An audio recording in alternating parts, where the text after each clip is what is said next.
Praise the lord, హల్లెలూయా. దేవునికి స్తోత్రం. ప్రభు పరిశుద్ధ గణనామానికి మహిమ కలుగును గాక. క్రీస్తునందు ప్రియులారా, దేవుడు తన మహాకృపను బట్టి మనకు నూతన ఉదయ కాలంలో వేకునే ఆయన పాద సముఖమునందు మనం ఉండడానికి కృపనిచ్చాడు. అందును బట్టి ఆయన విలువైన శ్రేష్టమైన నామమునకు మహిమ కలుగును గాక. క్రీస్తునందు ప్రియులు, దైవజనులు, స్నేహితులు, విశ్వాసులు, సహోదరి సహోదరులు, ఆత్మీయులందరికీ కూడా యేసయ్య నామంలో శుభాలు తెలియజేస్తున్నాను. మీరంతా బాగున్నారు కదా? చాలా సంతోషం. దేవుడు మరొక నూతన దినంలో మనందరినీ జ్ఞాపకం చేసుకున్నాను. రండి, ఈ దినం కూడా నేను ప్రేమతో ఆహ్వానిస్తున్నాను.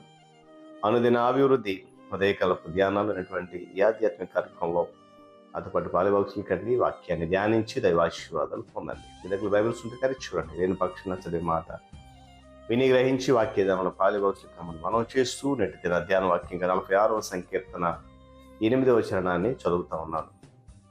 యెహోవా చేసిన కార్యములు వచ్చి చూడుడి, ఆయనే భూమి మీద నాశనములు కలుగు చేయవాడు. దేవుడు తన పరిశుద్ధ లేఖన భాగం మన కొరకు దీవించబడును గాక. తల వంచండి, కళ్ళు మూసుకుని ప్రార్థన. ప్రేమ స్వరూపి మహోన్నతుడి వందనాలు. మనకు నూతన ఉదయకాలం వేకునే నీ పాద సన్నిధిలో మేము ఇటు రీతిగా నిన్ను స్తుతించడానికి, ఆరాధించడానికి, ఘనపరచడానికి ఇచ్చిన శ్రేష్టమైన అనుకూలమైన సమయాన్ని బట్టి స్తుతులు చెల్లిస్తున్నాను. ఇదిగో నీ ఆధ్యాత్మిక కార్యక్రమంలో నీ కృప ఎంత ఉన్నతమైనవి గ్రహిస్తున్నాం. నీ మాటల ద్వారా బలపరుస్తుంది పొందున్నాను. ఇదిగోనైనా మరి నూతన మాసంలో 10వ దినము నీ రెక్కల చాట దాచినందుకే స్తుతులు చెల్లిస్తూ ఈ దినం కూడా నీ యొక్క కృప కాపుదల కనికరం నుంచి మీరు ఘనత, మహిమ, ప్రభావాలు పొందండి. క్రీస్తు నామమున అడుగుతున్నాను తండ్రి, ఆమేన్. చాలా సంతోషం ప్రియులారా. చదువుకునే వాక్యం గమనిస్తే కీర్తనకారుడు రాసిన మాటలు, దేవుని యొక్క కార్యాలను ఏం చేయాలో చూడాలి.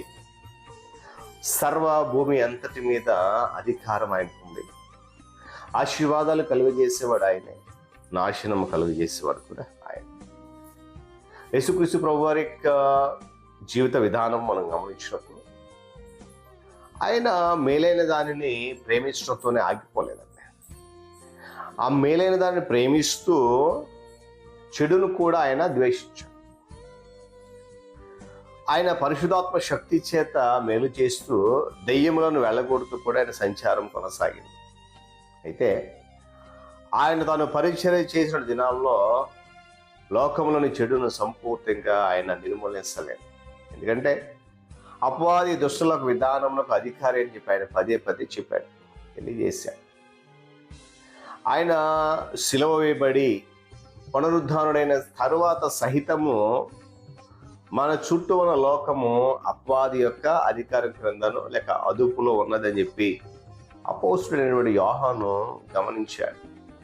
అయితే ఇప్పుడు మరి అపవాది యొక్క గొడవ వదిలిపోద్ది, మన భాషలో చెప్పాలంటే వాడి పేణ వదిలిపోద్ది అంటే క్రీస్తు ప్రభు వారి యొక్క 2వ రాకడ మాత్రమే దుష్టుని యొక్క మృత్యు గంట మ్రోగిస్తుంది.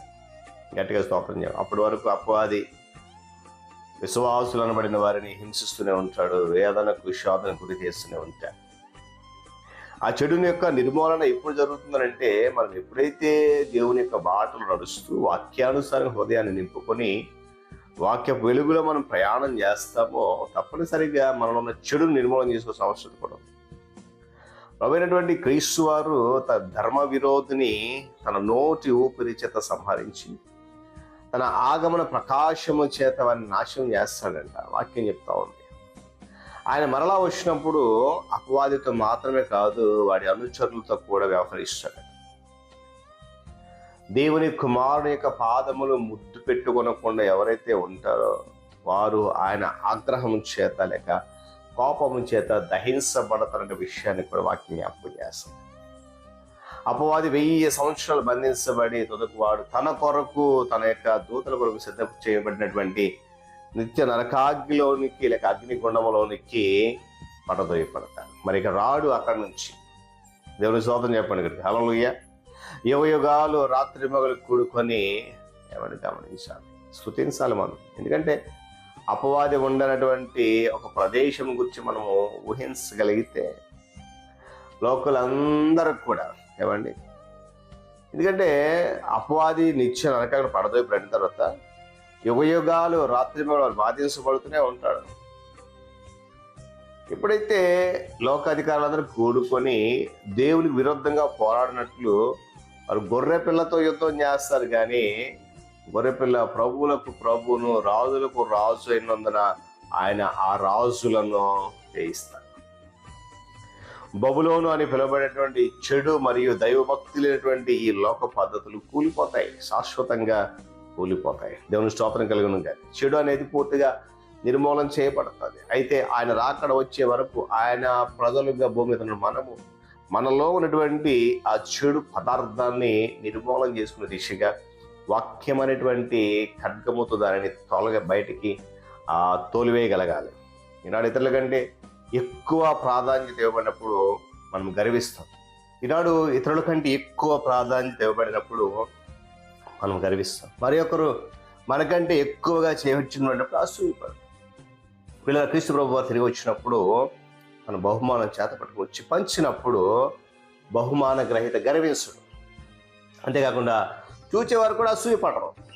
పరలోకం కూడా విస్మయములు కూడినటువంటి ఒక స్థలమై ఉంటుంది. కనుక అందుకే వాళ్ళ లేఖనం చెప్తే మొదటి వారు కడపటి వారు అంటారు, కడపటి వారు మొదటివారు. కనుక ఉదయకాల సమయంలో పిల్లల చెడు యొక్క నిర్మూలన అంతం అవ్వాలంటే ప్రభు రాక రావాలి. ఆ రాకడ వచ్చేలోపు మనలో ఉన్నటువంటి చెడును నిర్మూలన చేసుకుందాం. పరిశుద్ధులుగా నీతిమంతులుగా ఆయన పాద సముఖంలో నిలబడదాం.